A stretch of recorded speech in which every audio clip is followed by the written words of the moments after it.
Hello everyone, in this video we are going to learn how to use Rythm bot on Discord.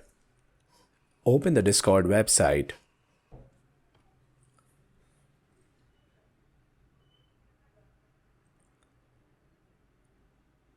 Now open the top.gg website. Here you can find millions of Discord bots. Now search for Rythm.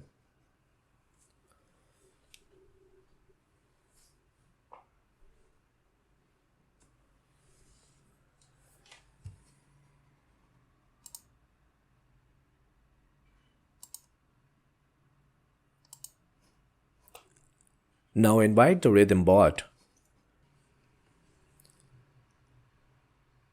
Now proceed with adding the Rythm bot.